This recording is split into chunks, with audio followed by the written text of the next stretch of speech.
오늘 말씀의 제목은 그리스도의 소유된 자의 판단이란 제목으로 말씀을 나누겠습니다. 바울은 앞서서 로마서 13장에서 그리스도로 옷 입고 살아가는 성도가 그리스도의 몸을 이루는 형제를 서로 어떻게 대해야 될지를 고민을 했습니다. 그리스도께서 죄인이면서 또 주님을 대적했던 우리들을 값없이 받아주신 것처럼 우리는 연약한 자를 받아서 환대해야 합니다. 그래서 서로가 그리스도를 드러내는 삶을 살아갈 수 있도록 고민을 해야 되는 것이 성도된 삶의 기본이다라는 것을 말씀을 드렸어요. 그래서 모든 성도가 주를 위하여서 살아가고 또 상호간에서 나뿐만이 아니라 상대방에 위해서도 우리는 그리스도를 발견하는 그 감사를 누릴 수가 있게 되는 것이 교회의 아름다움이다라고 말씀을 드렸어요. 그러니 성도의 감사는 이 땅에 어떠한 것을 획득하고 결핍이 채워졌기 때문에 감사하는 것이 아니라 서로에게서 그리스도의 어떠함을 발견하기 때문에 감사할 수 있다고 바울은 분명하게 우리에게 말씀했습니다. 이러한 말씀은 사람 관계, 인간관계를 굉장히 중요시해야 하는 조국교회의 철퇴와 같은 말씀입니다. 우리는 늘 하나님을 배제한 채로 인간관계만을 중요시 여깁니다. 나와 상대방만을 두고 하나님을 배제한 채로 살아가는데 매우 익숙한 자들이에요. 그래서 바울은 더 한 번 더 우리에게 말씀을 하고 있어요. 그 말씀이 오늘 본문의 7절부터 15절의 말씀입니다. 거기에서 분명하게 성도 간에 어떠한 관계가 형성돼야 될지를 우리에게 말씀하고 있습니다. 바울은 성도 서로 간의 관계의 중요성을 말하지 않습니다. 모든 성도는 그리스도의 소유된 자이며 모든 성도는 그리스도 앞에서 자기 일을 자기가 하나님 앞에서 직고하게 될 날이 오게 될 것이다. 그래서 비판하지 말라고 우리에게 말씀하고 있습니다.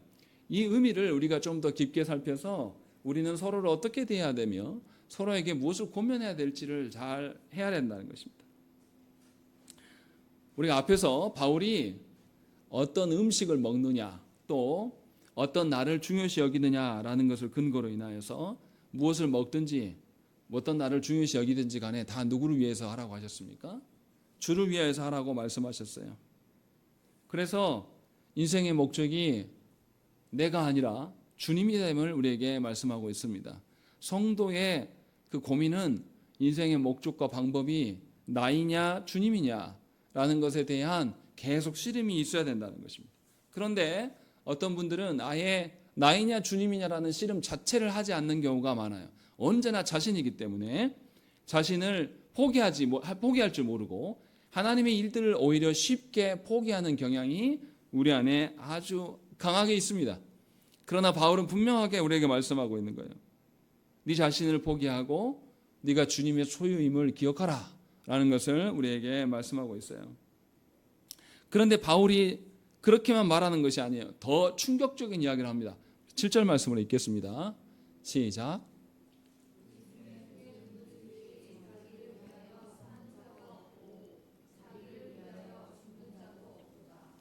바울은 분명하게 우리 중에 누구든지라고 이야기합니다. 여기서 우리는 성도된 자들이죠.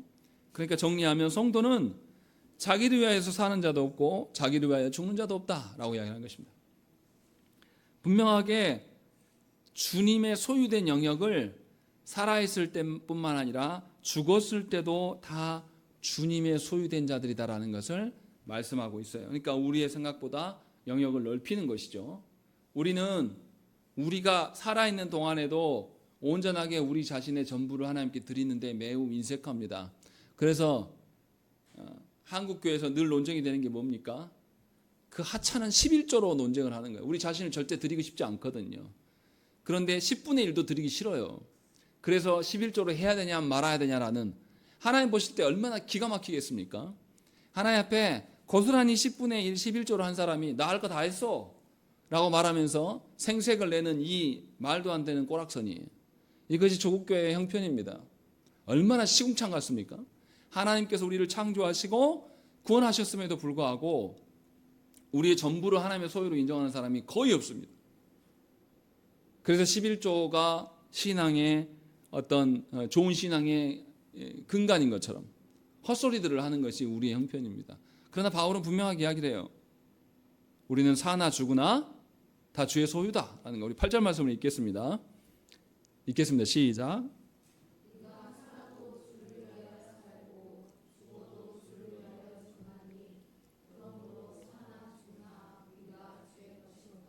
바울은 분명하게 말씀하고 있어요. 살아있을 때만 아니라 죽어서도 우리는 주님의 소유인 자들이다 라고 말하는 것이죠. 그러니까 주님을 떠나서는 우리는 존재할 수가 없어요.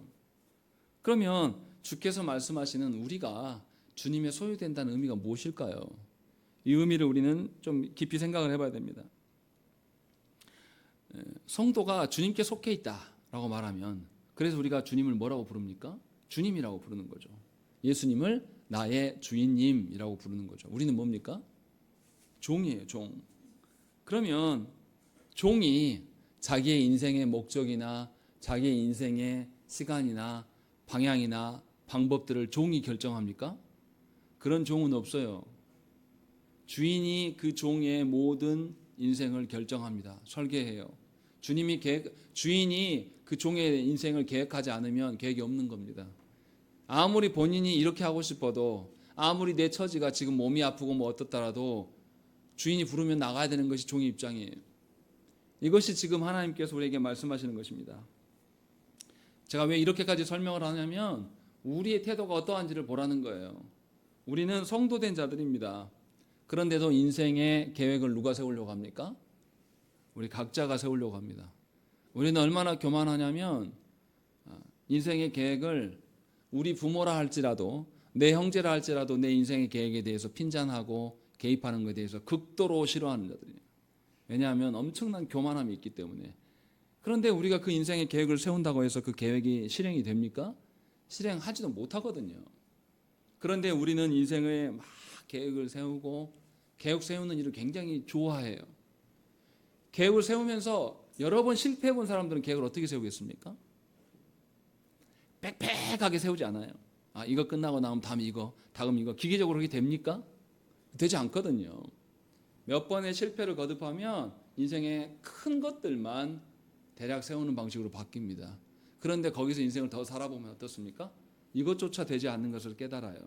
그리고 놀랍게 내가 의도하지 않았는데 주께서 나를 이런 방향으로 쭉 이끌어 오심을 깨달은 자는 이제 젊은이들에게 뭐라고 말하겠습니까?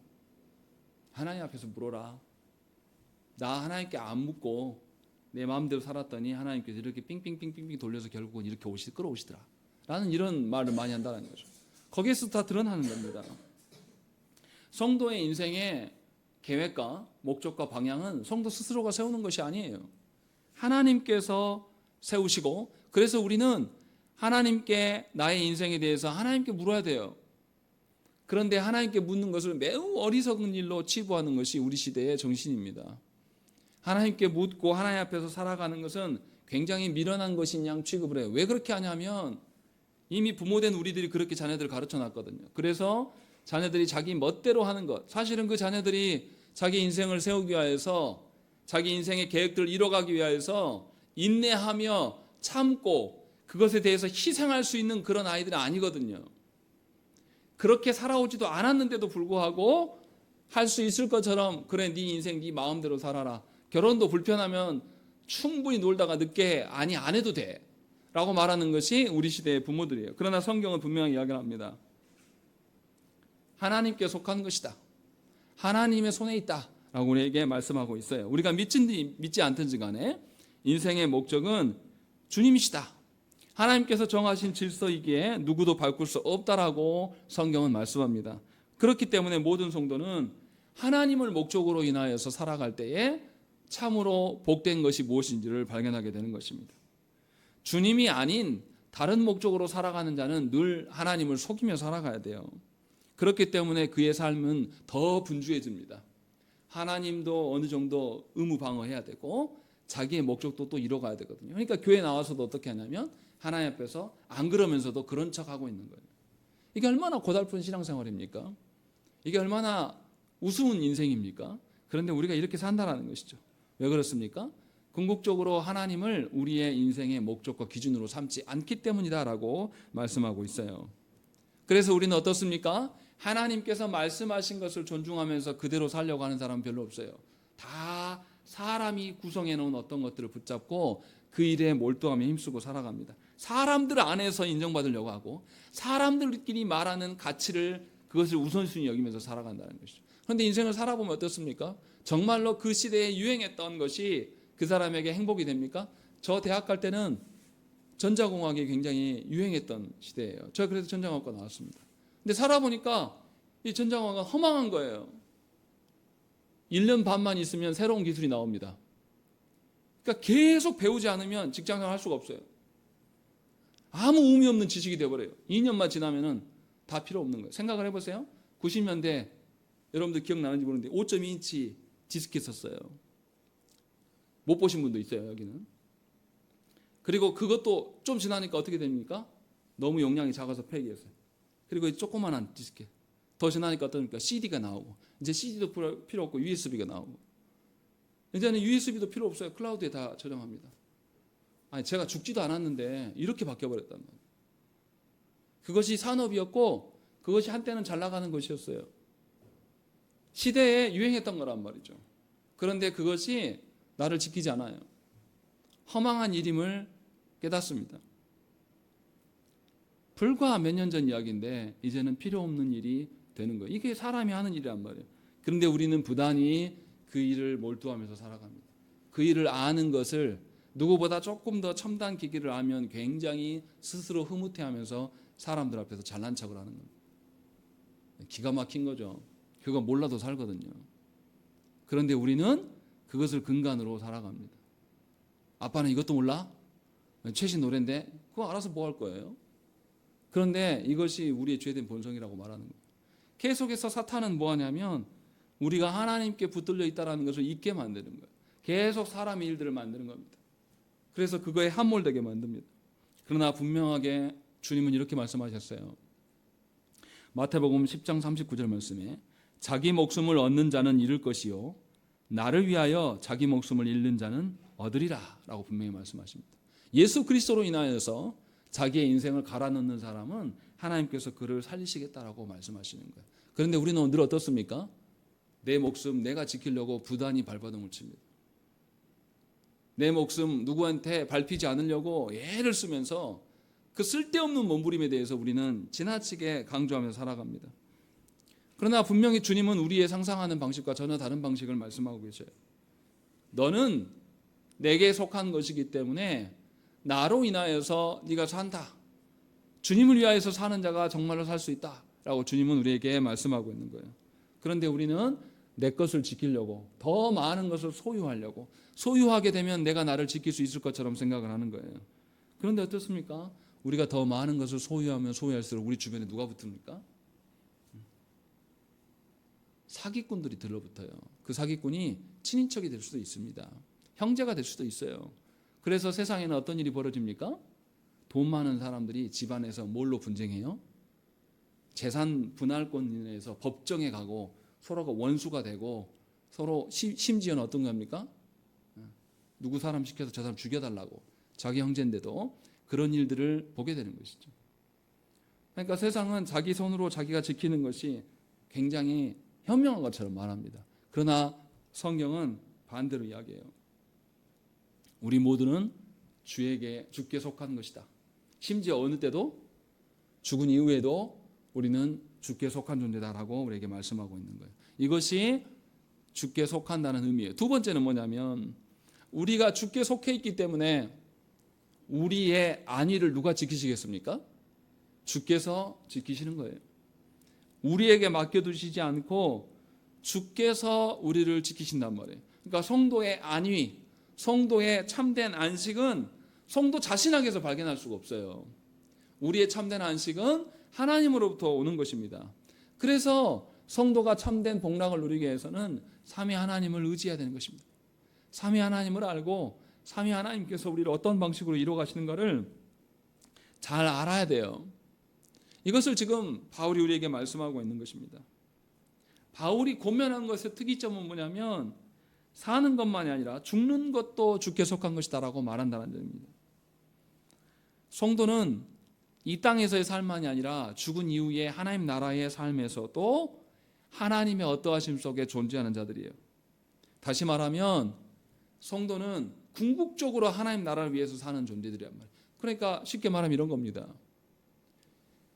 하나님 나라를 염두하고 살아가는 자가 성도인 것이지, 하나님 나라를 염두하지 않고 그냥 이 땅의 나라만을 쳐다보고 있는 사람은 성도가 아니에요. 이것을 다시 적용해서 말하면 현재적으로 하나님 나라를 위하여서 살지 않는 자, 이 땅에서 생명이 붙어있는 동안에 하나님 나라와 무관한 채로 살아가면서 이 땅에 어떠한 만을 이루려고 살아가는 사람은 궁극적으로 하나님 나라와 하등의 상관이 없는 사람이라는 것이죠. 이것을 바울이 우리에게 지금 말씀하고 있는 거예요. 그래서 바울은 살아있을 때만이 아니라 죽어서도 우리는 주님의 소유다라고 말하고 있는 거예요. 죽어도 변하지 않는다라는 것이죠. 우리는 죽지 않으려고 발버둥치면서 날마다 그렇게 피 터지게 살아가요. 하루라도 더 살아보려고 우리의 몸뚱아리를 지켜내려고 애를 쓰고, 우리의 마음판을 누구에게 빼앗기지 않으려고 우리가 그렇게 몸부림을 칩니다. 그런데 어디 우리의 그 알량한 마음판 하나도 우리가 지킬 수 있었던 적이 있습니까? 못 지켜내요. 또 우리가 가진 소유라고 할지라도 그것들 우리가 지켜낼 수 있습니까? 못 지켜낸다니까요. 그래서 죽어서 하나님의 어떠하심을 더 선명하게 보게 될 때에 하나님 나라를 우리에게 하나님께서 제시하여 주셨어요. 그렇기 때문에 저와 여러분들은 주님의 돌보심과 참된 안식 속에서 하나님 나라를 조망하면서 지금 살아가는 것이 참된 성도다, 참된 복락을 누릴 수 있는 자다라고 바울은 우리에게 말씀하고 있어요. 그러면 주께서 행하신 일이 뭐냐, 이 일을 위해서 9절에 그게 나옵니다. 9절 말씀을 읽겠습니다. 시작.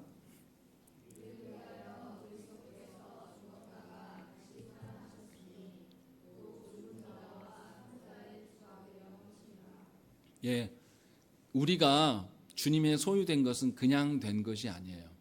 주께서 죽고 부활하셨기 때문에 우리가 주님의 소유가 되었다라고 분명하게 말씀하고 있는 겁니다. 예수께서 죽고 부활하셔서 승천하심으로 말미암아서 하나님 보좌 우편에 앉으시는 것은 우리가 살아있는 동안에만의 왕이 아니라 죽은 이후에 영적인 나라에서도 주께서 왕이심을 보여주는 겁니다. 그래서 예수 그리스도의 다스리심은 이 물리적인 세계만이 아니라 영적인 세계도 모두 다 다스리시는 하나님이에요. 그래서 예수께서 통치하시고 심판하시는 분입니다. 예수께서 우리를 다스리시고 통치하시는, 심판하시는 분이라고 지금 분명하게 말씀하고 있어요. 그러니까 산자나 죽은 자 모두 그들의 죄에 대해서 대가를 치르게 되어 있습니다. 우리의 모든 의로움은 예수 그리스도로 말미암아 속해 있는 것입니다. 그래서 모든 것이 예수께 속해 있다는 것을 주님이 알게 하기 위해서 주님이 공생에 이 땅에 사시는 동안에 뭘 말씀하셨습니까? 주님이 물리적인 질병만 치료하는 것이 아니라 뭘 말씀하셨어요? 죄 사하는 권능을 주님이 말씀하셨습니다.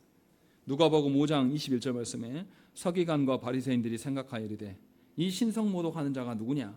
오직 하나님 외에 누가 능히 죄를 사하겠느냐? 이렇게 이들이 말하는 것이죠. 이들이 말한 대로 하나님만이 죄를 사할 수 있어요. 그러면 당연히 이 죄사함의 권세가 있는 분이 예수님이심을 알면 그들이 주 앞에 엎드렸어야 돼요. 그런데 그들은 주 앞에 서기를 거절해요. 그리고 오히려 주를 사람으로 인주하면서 간주하면서 그들이 예수님을 죽이는 일에 앞장서게 되는 것이죠. 놀라운 점은 이 죄사함의 권세를 예수께서 누구에게도 주셨습니까? 베드로가 예수께서 제자들에게 너는 나를 누구라 하더냐 라고 말하니까 베드로가 뭐라고 합니까?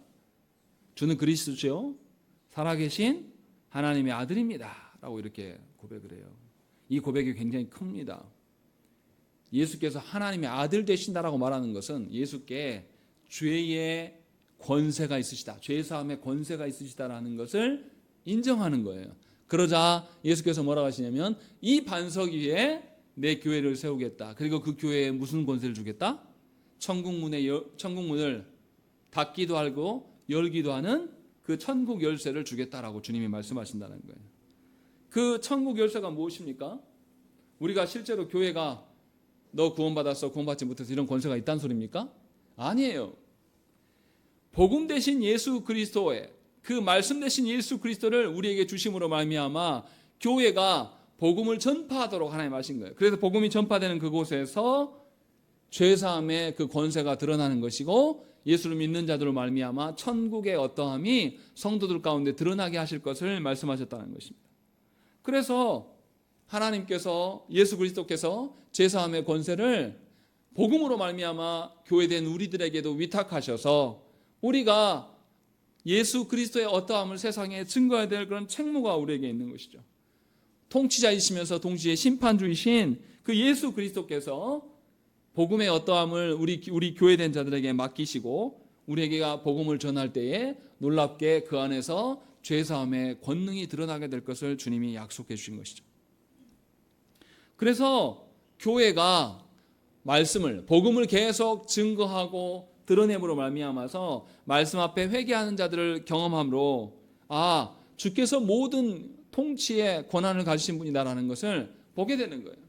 말씀을 듣고 회개하는 자가 나타날 때에 성령께서 모든 영혼들을 다스리시는구나 라는 것을 보게 함으로 말미암아서 하나님만이 우리의 절대적인 소유자가 되심을 계속 맛볼 수 있도록 하나님께서 교회에게 권한을 주신 거예요. 다시 말하면 복음 전파는 교회의 사명이면서 동시에 교회의 교회됨을 지켜나갈 수 있는 방편으로 주께서 주신 것입니다. 그러니 우리가 그리스도의 소유된 것을 확인하려면 어떻게 해야 되겠습니까? 복음을 계속 증거해야 됩니다. 복음을 전하지 않으면서 나만 혼자 믿으면서 혼자 중얼중얼 거린다고 해서 그가 하나님 나라의 질서를 알 수 있을까요? 그는 절대로 하나님 나라의 질서를 알 수 없어요. 그러니까 복음을 증거하지 않는 자는 예수 그리스도께 속해 있음을 확인할 길이 없습니다. 그래서 복음 전파를 하지 않는 사람은 세상 일에 열심히 압도하게 삽니다. 복음을 증거하지 않는 자들은 늘 세상 일에만 살아가는 것이에요. 그것이 헛된 일임을 깨달아야 한다는 것이죠. 복음을 증거하고 복음의 능력이 드러날 때에 삼위 하나님의 역사가 우리 가운데 드러나는 것입니다. 그래야지만 우리는 교회로 살아갈 수가 있는 거예요. 그래야지만 우리가 그리스도에 속해 있음을 확인할 수 있는 것이에요. 다른 길이 없다란 말이에요. 그런데 수많은 거짓 증거하는 자들은 어떻습니까? 복음이 아니라 세상 일을 말해요. 세상에 잘 되고 세상에서 사람들한테 인정받고 세상에서 권세가 높아지고 세상에 힘 있는 자들과 결탁하는 것이 마치 복음인 양 말하는 자들이 교회 안에 참으로 많다라는 거예요. 그들이 언제 주께 속해 있음을 인정한 적이 있습니까? 그들이 언제 자신의 어떠함을 주께 맡기고 주 앞에 엎드리게 하는 것을 여러분 본 적이 있습니까? 그런 작자들은 늘 자기를 드러내요. 늘 자기의 어떠함을 교회 안에서 권세를 부리려고 합니다. 그래서 그런 자들이 영혼을 짓밟고 죽이는 겁니다. 분명하게 말씀 앞에서 우리는 소망을 발견해야 돼요. 예수 그리스도께서 교회된 우리에게 말씀을 주시고 복음을 주심으로 우리가 주께 속해 있다는 것을 늘 확인시켜 주시는 거예요. 그러니 여러분들이 주께 속해 있음을 강권적으로 믿기 위해서는 여러분들 복음을 전해야 돼요. 복음을 읽고 듣고 서로 나누면서 복음 앞에서 우리 안에 어떤 일이 벌어지는가를 확인하는 작업이 우리 안에 있어야 된다는 것이죠. 그렇지 않고 내 인생 내가 산다라고 생각하면 그는 하나님과 무관한 사람이에요. 여전히 자신이 주인이 되어서 살아야죠. 여전히 자신의 이름이나 자기의 체면이 세워지지 않으면 견디지 못하는 겁니다. 분명하게 바울은 우리에게 묻고 있는 거예요. 너를 위해 사느냐 주를 위해 사느냐라고 우리에게 묻고 있는 거예요. 먼저 그것이 전제되지 않으면 다른 사람 이야기할 게 없어요. 그래서 바울은 7절 8절 9절에서 너를 위해 사느냐 주를 위해 사느냐를 먼저 물어봐요. 그리고 나서 10절부터 무슨 이야기합니까? 형제에 대한 비판에 대한 이야기를 합니다. 네가 뭔데 형제를 비판하냐라는 이야기를 나중에 하는 거예요. 그러니 저와 여러분들이 먼저 하나님 앞에서 우리가 무엇인지를 먼저 알아야 돼요. 자기 자신이 하나님 앞에서 무엇인지를 먼저 알아야지만 그 다음에 다른 사람을 대할 수가 있는 거예요. 자기가 하나님 앞에 어떤 존재인지도 알지 못한 채로 무엇인가를 바라는 것이 얼마나 무개념이며 얼마나 하나님 앞에서 교만한 일인가를 깨달아야 돼요. 그런데 놀랍도록 이상할 정도로 자기를 주인 삼고 살아가는 사람이 더 사람들 앞에서 더 말을 많이 합니다. 바울은 이것을 지금 이야기를 하고 있는 거예요. 그러니까 지금 형제를 비판하지 말라 그 이야기 전에 다른 이야기가 훨씬 중요하다는 거죠. 그것을 말하고 난 다음에 형제 비판에 대한 이야기를 하고 있어요. 우리 10절 말씀을 한번 읽겠습니다. 읽겠습니다. 시작.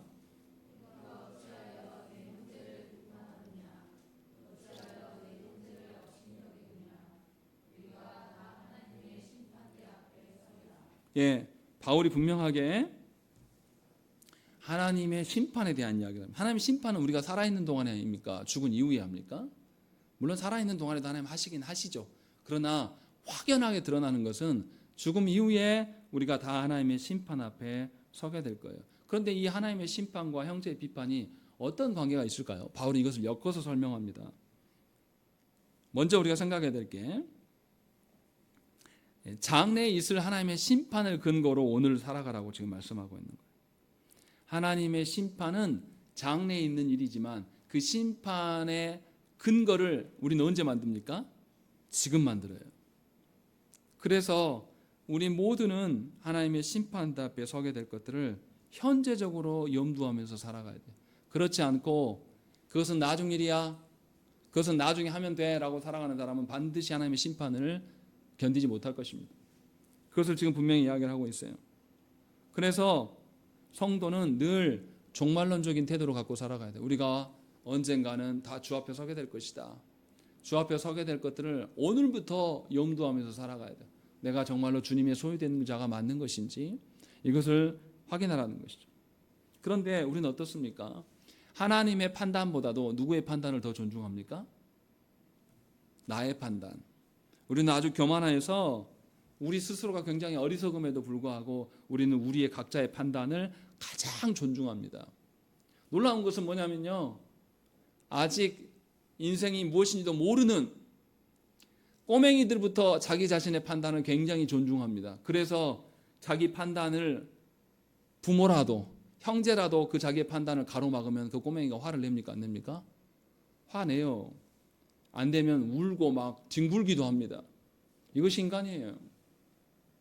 얼마나 허망합니까? 인생이 뭔지도 모르고 스스로 자기 앞가림도 할 수 없고 며칠도 스스로 힘으로 살아갈 수 없는 그 꼬맹이들도 어떻게 하냐면 자기를 굉장히 존중합니다. 이것이 우리의 죄된 본성이에요. 그 꼬맹이들이 그러면 우리는 어떻겠습니까? 성인 된 우리들. 우리 스스로는 그렇게 생각해요. 나 이제 성인이야. 내가 내 앞가림도 하고 나도 나이도 먹을 만큼 먹었어 라고 하면서 우리 뭐라고 합니까? 우리 판단을 가장 좋은 것으로 생각합니다. 그러나 바울은 반대로 이야기해요. 한 사람도 하나님의 판단에서 벗어날 수가 없다. 한 사람도 하나님의 심판 앞에서 벗어날 존재가 아무도 없다 라고 분명하게 바울은 우리에게 말씀하고 있습니다. 그러니까 성도에게 가장 공정하고 정의로우며 객관적인 것은 하나님의 판단이에요. 하나님의 심판입니다. 하나님의 심판은 어떤 오류도 없어요. 완전한 판단을 우리에게 내리실 거예요. 그러니 우리는 모든 판단의 근거는 하나님께 있음을 인정할 줄 알아야 되는 것이죠.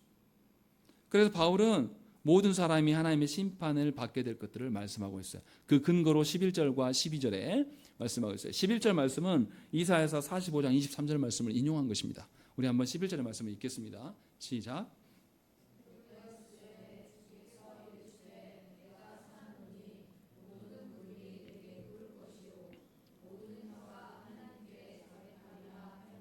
예, 이사야 선지자가 내가 살았는데 모든 무릎이 주 앞에 꿇게 되고 자백하게 될 날이 올 것이다 라고 말하고 있어요. 바울은 이것을 뭐라고 말하냐면 12절 말씀 중요합니다. 읽겠습니다. 시작.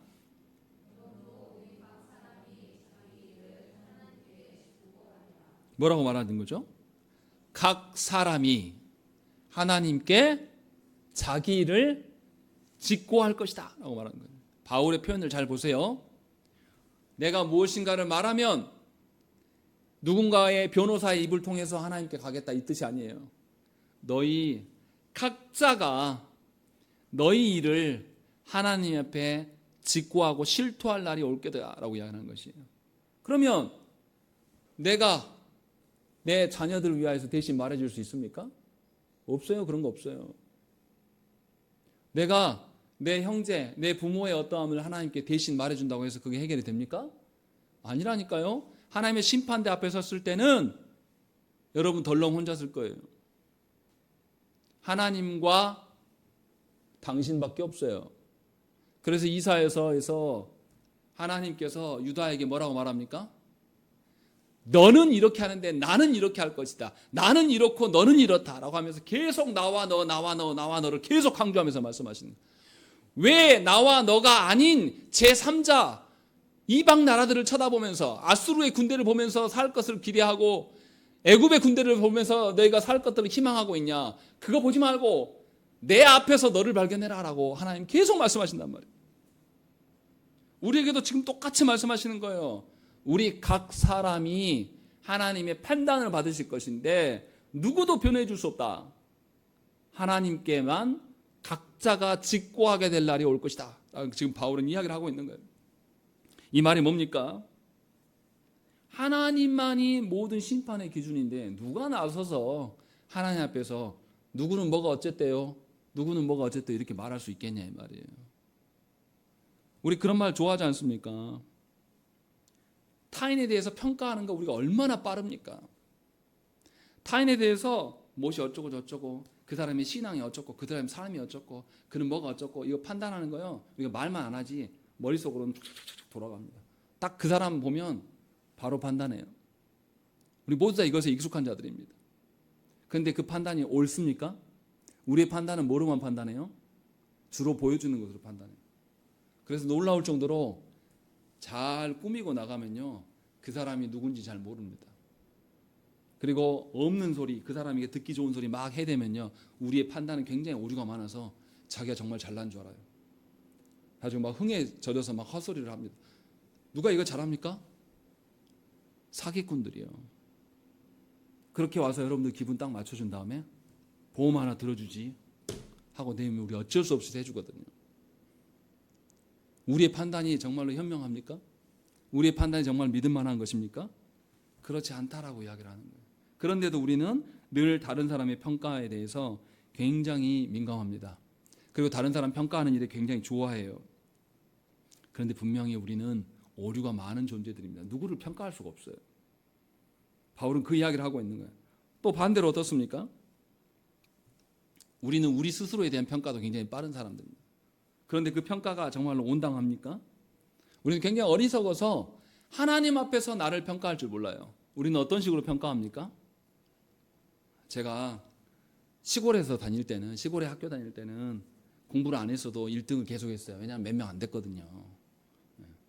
그래서 제가 굉장히 천재인 줄 알았어요. 그런데 그러다가 딱 광주에 왔습니다. 시골에서 말한 건 학년에서 1등 말한 거 아니에요. 전교 1등 한 겁니다. 굉장히 잘난 줄 알았어요. 그리고 고등학교 때 딱 제가 고등학교 때 왔어요. 첫 시험을 봤어요. 제가 지금도 기억나요. 제가 101등을 했더라고요. 12개 반에서. 아주 굉장히 기분이 나빴습니다. 죽어라 공부를 했어요. 그 다음에 10등까지 했어요. 전교 10등. 근데 몸이 망가졌어요. 제가 한계를 그때 본 거예요. 안 되는구나 그 이상은. 그런데 우리는 굉장히 어리석어서 뭔가 상황과 조건이 달라지면 교만을 떨어요. 교만을 떨면서 우리가 굉장히 잘난 인간인 것처럼 착각을 합니다. 그런데 우리 자신을 평가하는 것도 우리는 온전하지 못해요. 시골에 있으면 자기가 제일 잘난 줄 알아요. 그리고 여건이 또 바뀌면 근데 별거 아니네. 해봤자 저거밖에 안 되네. 이런 거를 나중에 하게 되는 것이죠. 무슨 말입니까? 하나님의 평가 앞에 선다면 우리는 우리 자신에 대한 평가도 함부로 해서는 안 됩니다. 근데 우리는 어떻게 평가합니까? 나보다 잘난 사람 앞에서는 주눅 들어요. 자괴감을 막 일으킨단 말이에요. 내가 인생을 어떻게 살았지? 쟤는 내 동창 쟤는 벌써 저렇게 해가지고 건물도 있고 뭐도 있고 뭐 있는데 나는 뭐 하지? 이런 식으로 미련한 판단을 해요. 또 웃긴 건 뭐냐면 나보다 못한 인간 앞에서는 또 어떻게 해요?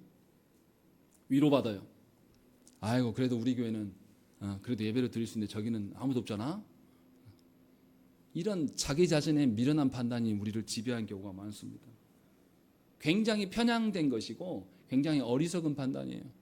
하나님께서 우리의 판단주가 되실 것이며 우리 모두는 그 하나님 앞에서 자기 일을 직고하게 될 날이 있다. 이 말씀은 다른 사람에 대해서도 평가하는 것도 문제가 있으나 우리 자신이 우리 자신을 평가하는 것도 굉장히 미련한 것이다라고 지금 말씀하고 있는 거예요.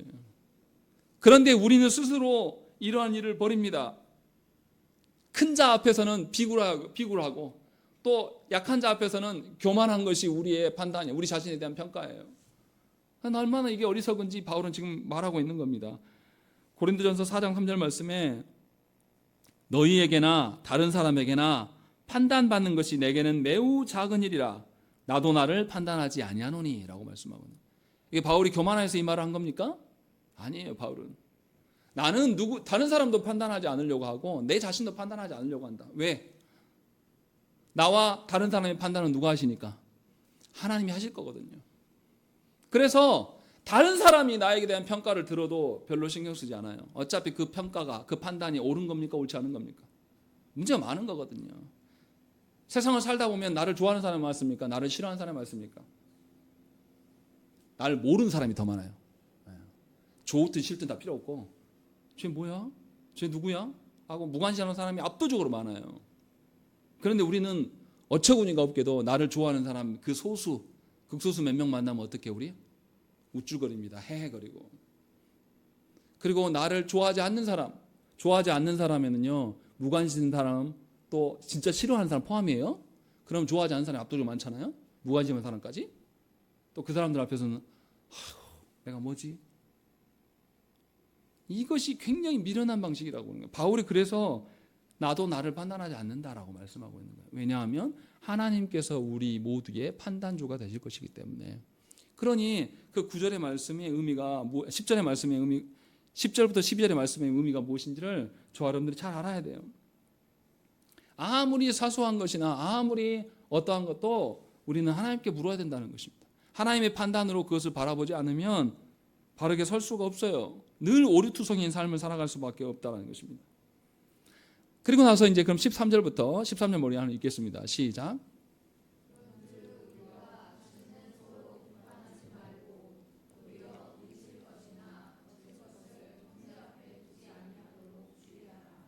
자, 이제 13절의 말씀이 약간 핀트가 달라지고 있어요. 형제 앞에 부딪힐 것이나 거칠 것을 두지 말라라고 이야기를 합니다. 그냥 비판하지 말라고 한 게 아니라 이렇게 말한대요. 그런데 제가 이 이야기를 왜 하냐면 조국교회 안에서 비판하지 말라는 일을 굉장히 성도들이 많이 말해요. 비판하지 말라는 말은 건 판단하지 말라는 거하고 똑같거든요. 판단을 해야 됩니까? 안 해야 됩니까? 조국교회 안에서는 누구를 판단하면 굉장히 나쁜 것처럼 말합니다. 그럼 다리 물어볼게요. 비판은 하지 말아야 되겠죠. 그럼 권면은요? 권면해야 됩니까? 하지 말아야 됩니까? 해야죠. 권면하려면 누군가를 판단합니까? 안 합니까? 판단해야 돼요. 그럼 물어볼게요.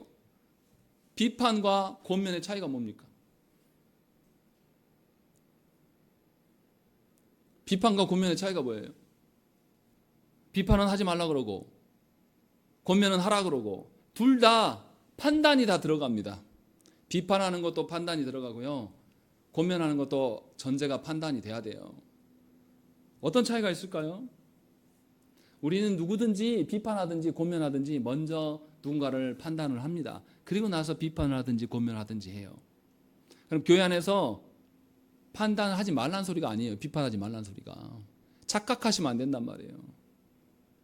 이상하게 한국교회 안에서는 비판하면 안 될 것처럼 말한단 말이에요. 아니 그 영혼이 잘못된 거라서 죽어가고 있는데 그냥 놔둬요? 잘못 가고 있는데 잘한다 그래 사망의 길로 가버려라 이렇게 하는 것이 형제를 사랑함입니까? 아니에요. 형제가 못 알아들으면 때려서라도 데려와야 돼요. 그래서 예수께서 뭐라고 하셨습니까? 네 눈이 범죄하거든 어떻게 하라고요? 뽑아버리고라도 하나님 나라 가는 게 낫다. 네 다리가 범죄하거든 찍어서 내버리고라도 하나님 나라 가는 게 낫다라고 말씀하셨어요. 예수께서 비판하셨습니까? 하지 않으셨습니까? 예수님은 두 가지 다 말씀하셔요. 마태복음 7장 1절 말씀에 비판을 받지 아니하거든 비판하지 말라라고 말씀을 하세요. 그런데 그 지나서 6절 말씀에 뭐라고 하냐면 거룩한 것을 개에게 주지 말며 너희 진주를 대주 앞에 던지지 말라. 그들이 그것을 발로 밟고 돌이켜 너희를 찢어 상하게 할까 염려하라. 그러면서 분명히 주님이 뭐라고 하냐면 유대인들을 개와 돼지로 비난하면서 주님이 말씀하신단 말이죠. 유대 공동체에서 가장 더러운 게 뭡니까? 개와 돼지예요. 그런데 그들을 향하여서, 유대인들을 향하여서 주님이 개와 돼지로 이야기하면서 분명하게 비판하십니다. 심지어 예수께서 성전에서 장사하는 자들을 채찍을 찢으면서 뭐라고 합니까? 이 독사의 자식들아. 우리말하면 뭐예요? 이 쌍놈의 XX야 라고 하면서 그렇게 욕하신 거예요. 예수님 비판하셨습니까? 하시지 않았습니까? 하셨어요. 그런데 왜 주님은 비판을 하시지 말라고 했을까요? 분명하게 우리는 알아들어야 됩니다. 비판과 권면은 다른 거예요. 기준점이 달라요. 비판은 사람의 기준으로 누구를 평가하는 겁니다. 자기의 기준으로. 그런데 권면은 누구의 기준으로 말하는 겁니까? 하나님의 기준으로 말하는 거예요. 큰 차이가 있는 거예요. 상대방이 부드럽게 말하느냐 세게 말하느냐 이거 안 중요해요. 제가 너무 심각하게 답답한 것은 뭐냐면 지금 내 자녀가 당장 이 밑으로 떨어지면 지옥구덩이로 떨어지는데 어떻게 세게 말 안 할 수가 있습니까? 욕이라도 해서 두드러 패서라도 못 가게 잡아야죠. 그런데 한국교회에서는 자꾸 부드럽게만 말하라고 하는 거예요. 정신이 나갔어요. 부드럽게 말하지 않는 것에 대해만 방점을 찍는단 말이에요. 정작 우리가 방점을 찍어야 될 것은 이 지금 말하는 판단하는 권면이 사람의 기준인 것인지 하나님의 기준인 것인지 이게 더 중요하단 말이죠. 그래서 하나님의 기준으로 말미암아서 권면은 반드시 교회 안에 있어야 돼요. 사람의 기준을 가지고 내가 살아보니 어떻더라, 내가 너보다 먼저 해봤는데 이러더라, 이런 소리 말고 하나님의 말씀이 그러하니 우리가 그렇게 해서 해야 되지 않겠는가 라고 말하는 그 권면이 교회 안에 반드시 있어야 한다는 것이에요. 비판하지 말라는 말을 잘못 알아듣고 나서 그걸 가지고 와서 부드럽게만 말하는 것이 형제를 사랑하는 것처럼 이렇게 미련한 방식으로 성경을 본단 말이죠. 이게 한국의 현실이에요. 어떻게 그럴 수 있냐 이 말이죠. 주님도 하나님의 거룩을 회방하는 자들에게 욕하면서 채찍질까지 하신 거예요. 그러면서 성전 안에서 악인들을 다 쫓아내신 거예요. 분명하게 우리는 구별해야 됩니다. 사람의 기준으로 누구를 판단해서 거기 가서 뭐라고 말하는 것은 비판하는 게 맞아요. 그런데 하나님의 말씀의 기준으로 가서 상대에게 제시하는 것은 상대방을 누구의 심판대 앞에 세우는 겁니까? 하나님의 심판대 앞에 미리 세우게 하는 거예요. 그래서 지금 조심하라고. 장래에 있을 하나님의 심판 앞에 너희가 서게 될 것들을 기억나게 해주는 이 권면의 말씀은 교회 안에 정말로 형제 간에 분명히 있어야 될 일이라고 성경 우리에게 말씀하고 있는 겁니다. 그래서 바울이 13절에서 표현이 뭐라고 합니까? 부딪힐 것, 거칠 것을 형제 앞에 두지 않는 일을 해라 라고 이야기하는 것이에요.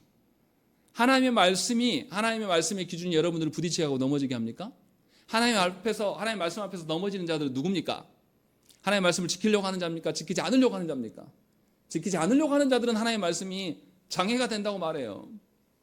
그러나 하나님의 말씀대로 살려고 하는, 나는 부족하지만 하나님의 말씀대로 살려고 하는 사람은 하나님의 말씀이 결코 장애물이 되지 않습니다. 그 말씀을 내 스스로의 능력으로 뛰어넘을 수 없지만 하나님의 말씀이 나에게 온 것에 대해서 감사하고 오히려 더 성령님을 의지하고 주님을 의지하는 것이죠. 분명하게 삶의 양태가 다르다는 것이죠. 지금 바울이 비판하지 말라고 하는 것은 너의 알량한 너의 기준, 네 연륜이라든지 네 경험이라든지 네가 갖고 있는 지식이라든지 너의 어떠한 그 기준으로 인하여서 상대방에게 또 다른 짐을 지우지 말라라고 지금 말씀하고, 이게 비판이다라고 지금 말하고 있는 거예요. 그러니 저와 여러분들은 분명하게 알아야 돼요. 나의 어떠함으로 누군가를 대해서는 곤란합니다. 충분히 하나님의 어떠함이 그 사람과 나의 기준이 될 수 있도록 우리는 힘쓰고 있어야 돼요. 그래서 영혼을 고면하려면 어떻게 해야 됩니까? 하나님께 충분히 기도하여서 그와 내가 동일한 기준 앞에 설 수 있는가, 그와 내가 동일하게 하나님 앞에 손잡고 나아가려고 하는 그런 의지가 있는가, 그 전제를 갖기 위해서 기도하는 거예요. 이걸 다시 말하면 상대를 정말 긍휼히 여기는 마음이 생기는가. 그렇지 않으면 말할 필요 없어요. 말하다가 어떻게 되죠? 싸워요. 상대를 미워하기 때문에. 아무리 하나님의 말씀이 운운한다고 해도 하나님의 말씀으로 자기 어떠함을 말하는 사람도 있거든요. 그래서 분명하게 바울의 의미를 우리는 잘 알아들어야 돼요. 공동체 안에서 하나님의 기준이 세워져야 되는 것이 당연한 일인데 우리가 어리석고 미련해서 각자의 기준으로 누군가에게 권면하는 경우가 생깁니다. 권면이랍시고. 그러면 어떤 일이 생깁니까? 공동체 안에 마음이 갈라져요. 감정이 상해요. 이 사람은 굉장히 감정이 연약한 동물인데요. 감정이 상하면 누가 좋아하겠습니까? 사탄이, 마귀가 이제부터 기뻐하면서 나타나죠. 그리고 그 연약한 감정을 계속 건드립니다. 계속 생각나게 해요. 그때 들었을 때는 별일 아니었는데 집에 가서 곰곰이 다시 생각해 보니까 이게 나를 굉장히 자존심 상하게 하는 일이란 말이에요. 계속 마귀는 그 점을 안 놓치고 파고듭니다. 그래서 감정이 상한 사람이 공동체 안에 한 분이 생기잖아요. 그럼 공동체 전체가 힘들어집니다. 이게 마귀가 쓰는 수법입니다. 그래서 우리는 누군가를 권면할 때에 충분히 하나님께 기도하고 하나님이 주시는 긍휼히 여기는 마음을 갖고 그에게 나아가야 돼요. 지금 바울이 결코 비판하지 말라라고 말하는 것이 아니에요. 바른 기준이 너희들에게 있어야 될 것을 말해요. 14절 말씀 읽겠습니다. 시작.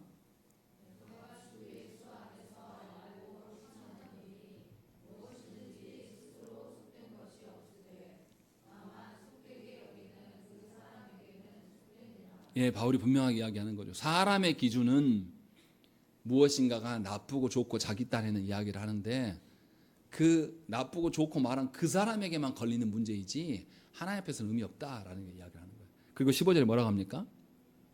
만일 음식으로 말미암아 네 형제가 근심하게 되면 이는 네가 사랑으로 행하지 아니함이라. 그리스도께서 대신하여 죽으신 형제를 네 음식으로 망하게 하지 말라라는 것이죠. 무슨 말입니까? 먹는 문제. 여러분들 음식 여러분 안에 몸에 얼마나 유지됩니까? 음식 먹으면 여러분 안에 얼마나 유지돼요? 우리 밥 먹으러 가는 거 좋아하잖아요. 맛있는 거 먹으러 가는 거. 먹는 순간 얼마나 걸립니까? 저는 음식 이렇게 아무리 비싼 집 가서 먹어도요. 아무리 느릿느릿 먹어도 30분에 다 먹습니다. 그 즐거움 딱 30분 갑니다. 배불름까지 포함하면 한 2시간 갈까요? 점심 때 그렇게 맛있는 거 먹었는데요. 저녁에 또 먹어요. 오래 가지 않아요. 정말 음식 하찮은 거잖아요. 또 안 먹어도요. 혹시나 무슨 일이 있어서 금식해도요. 안 죽어요. 안 먹은 것 때문에 중간중간에 아이고 배고파 몇 번은 하지만 아무렇지도 않거든요. 근데 웃긴 건 뭐냐면 이 하찮은 음식으로 인하여서 하나님 나라를 가로막는 일을 하게 된다라고 이야기하는 거예요. 무슨 말입니까? 지금 음식만을 말하는 것일까요? 하찮은 우리 각자의 기준들, 하찮은 우리의 각자의 판단들, 그 판단으로 인하여서 형제를 병들게 하지 말라고 지금 바울은 이야기를 하고 있는 거예요. 하나님의 말씀의 기준이 아닌 것으로 자꾸만 닥달하는 경우가 있어요. 하나님의 말씀의 기준이 아닌 것들 생각을 해보십시오. 여러분 자녀를 봐보세요. 여러분 자녀 커서 뭐가 됐으면 좋겠습니까? 다 잘 되기를 바라죠. 자기 자녀가 힘 있고 권세 있고 능력 있는 자리 가기를 다 바라지 않습니까? 근데 하나님께서 그렇게 정하지 않으셨다면요. 제가 공대 갈 때 목회할 줄 알고 공대 갔겠습니까? 제가 공대 갈 때 어떤 분이 너 목회 신학할 것 같아 라고 이야기했어도 제가 안 들었어요. 웃긴 소리 하지 마세요. 근데 지금 돌아와서 생각해 보니까 제 인생의 20대가 헛짓거리 한 거예요. 헛짓거리. 아무 쓸모없는 공부를 한 겁니다. 10년 이상을. 우리의 판단은 그래요. 여러분들이 생각하기에 우리 시대가 요구하는 좋은 인간상, 좋은 직장, 좋은 결혼 배우자 뭐 이렇게 우리끼리 나름대로 막 정하잖아요. 하나님이 안 그러신다면 어떻게 할 거예요? 부모된 우리의 하찮은 판단이 여러분들의 자녀를 하나님 앞에 세우는데 큰 장애물이 될 수 있다라고 말씀하고 있는 거예요. 오늘 본문에서 형제를 비판하지 말라라고 말하는 것에서 그것만 생각하는 경향이 있는데 하나님께서 주신 우리의 자녀들도 우리의 형제입니다. 우리의 자매예요. 분명하게 여러분들은 그 하찮은 판단으로 여러분들의 그 하찮은 연륜과 체험을 근거로 인하여서 자녀들을 헛된 기준을 주지 마세요. 하나님의 말씀의 기준을 주시기 위하여서 부단히 말씀을 읽고 기도하고 내 판단이 서지 않으면 하나님의 바른 판단이 우리 가정하고 우리 자녀에게 있기를 소망하면서 하나님께 나아가야 되는 것이죠. 그것이 궁극적으로 우리 모두가 하나님의 심판대에 서게 될 준비예요. 분명히 바울은 우리에게 이야기를 하고 있습니다. 그러니 우리가 그리스도의 소유된 자들이지 않습니까? 그러면 우리 안에 드러나야 될 판단은 누구의 판단이어야 되겠습니까? 하나님의 판단이셔야 돼요. 하나님의 말씀이어야 되는 것이죠. 그것을 우리에게 말씀하고 있는 것이죠. 고린도전서 9장 18절 말씀에 그런즉 내 상이 무엇이냐? 내가 복음을 전할 때 값없이 전하고 복음으로 말미암아 내게 있는 권리를 다 쓰지 아니하는 이것이로다라고 하는 것이죠. 바울은 자기에게 갖고 있는 로마 시민권자로서의 그 권리를 갖고 있었음에도 불구하고 로마 시민권의 권리를 쓰지 않습니다. 그리고 그냥 재판을 받아요. 재판을 받는 그 과정 중에 로마까지 갑니다. 그러면서 그 기회를 틈타서 전도해요. 복음을 증거합니다. 세상의 법정에서 세상의 판단을 받으려고 로마로 가면서도 바울은 누구 기준을 말하는 것입니까? 하나님의 기준을 말하려고 로마에 가는 거예요. 세상의 법정에서 사람들의 판단의 기준을 받으면서 죽을 수도 있어요. 그런데 그 판단의 자리에 서면서도 자기 로마 시민권자니까 법 안 받아 라고 하면 끝나는 이야기거든요. 이거 아무것도 아닐 수 있는 거거든요. 그런데도 바울은 그것을 포기하면서 하나님의 기준을 증거하기 위해서 로마에 갑니다. 그것이 복음을 전하는 자, 하나님의 소유된 자의 합당한 태도라고 바울은 우리에게 말씀하고 있어요. 하나님은 우리를 이미 다 정하셨습니다. 우리의 앞날도 다 정하셨어요. 여러분들의 자녀들의 앞날도 하나님의 손에 이미 다 계획되어 있습니다. 그러니 부모된 우리가 하나님의 계획을 알아서 그 계획에 함께 순응하면서 협력하는 자로 자녀를 목양해 나가야지 우리의 거짓된 욕망을 우리 자녀들에게 투영하면서 나의 어떠함으로 서는 것이 얼마나 교만한 일인지를 깨달아야 되는 것입니다. 분명히 여러분들은 그리스도의 소유된 자들입니다. 이제 하나님께서 물으셔요. 여러분 안에 무슨 판단이 있는가? 그리고 여러분이 그 어떤 판단으로 살아갈 것인가를 하나님께서 물으십니다. 이제 여러분들이 삶으로 응답하실 차례입니다. 함께 기도하시겠습니다.